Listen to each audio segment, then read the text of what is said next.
Et l'homme, là-dedans, son effet toboggan, ça va être « je vois ce qui se passe, mais je peux rien faire ». L'homme, lui, il va tout vivre en parallèle. Et l'effet toboggan, lui, il va le subir, surtout en postpartum. Okay. Parce que l'effet toboggan, ce qui est vicieux avec ce phénomène-là, c'est qu'on le voit pas venir et quand il est là, c'est trop tard. Tu vois, tu peux pas, c'est très rare. Moi, ça m'est arrivé une fois. Okay. Toutes les femmes que j'ai accompagnées, que j'ai appelé ça l'opération de sauvetage. Mais vraiment, j'avais l'impression d'être à la tour de contrôle, de manager les hélicos, les équipes et tout. Et elle a pu sortir de l'effet de toboggan, mais in extremis. Ouais. Parce que elle a filé sur un truc sans m'avertir, sans avoir les données fiables pour peser le pour et le contre. Et puis elle est partie tête baissée dans un truc. Et en fait, quand elle s'est rendue compte qu'elle était rendue dans l'effet toboggan, on a juste eu le temps de stopper le truc. Et juste avant. Clou de l'histoire, c'est que non seulement elle a échappé à l'effet toboggan, mais en plus, elle a pu accoucher chez elle comme elle le voulait.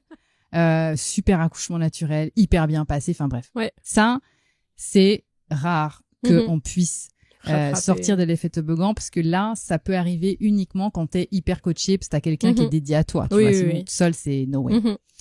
Donc, on le voit pas venir, cet effet toboggan. Et donc, il va prendre son sommet pendant l'accouchement. Et l'homme, là-dedans, son effet toboggan, ça va être « je vois ce qui se passe, mais je peux rien faire ». Lui, c'est vraiment sa porte d'entrée, c'est l'impuissance. Okay. Par exemple, une femme qui subit une épisiotomie, elle en veut pas, parce que j'ai jamais connu une femme qui m'a dit « moi, je m'en fiche ouais. ». Je veux, ok. Le grand classique sur un projet de naissance, c'est « je veux pas d'épisio ». C'est une mutilation pour moi, clairement. Ça n'a jamais été prouvé scientifiquement. On a mis ça dans les pratiques. Et d'ailleurs, il y a encore quelques années, c'était la manœuvre, enfin le geste médical, chirurgical le plus pratiqué au monde, hein, quand même. Sans jamais avoir été, avoir prouvé quoi que ce soit.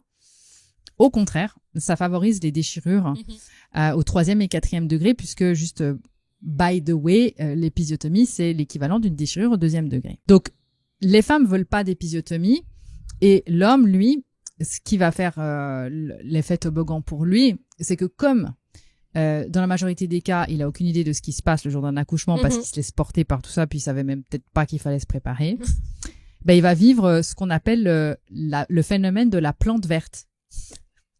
Dans un coin. C'est horrible, mais en fait, c'est pas moi qui ai inventé ce mot. Ouais. C'est les hommes avec qui j'échange qui m'ont dit, moi, j'avais l'impression d'être une plante verte. Puis à force, je rigolais tout le temps. Je disais, mais c'est horrible, mais en même temps, dans cette détresse, tu me sors, et à chaque fois, c'est la plante verte. Oui, puis on voit l'image. Oui, l'image, la plante verte. Ouais. C'est joli. Qui est là dans un mais coin. Ça sert à rien, en fait. Et du coup, ceci étant dit, c'est extrêmement violent pour un homme d'être impuissant dans une scène où il y a l'énergie qui est la même vécue. Hein. Je parle pas que c'est le cas, mais je dis que c'est vécu comme une scène de viol.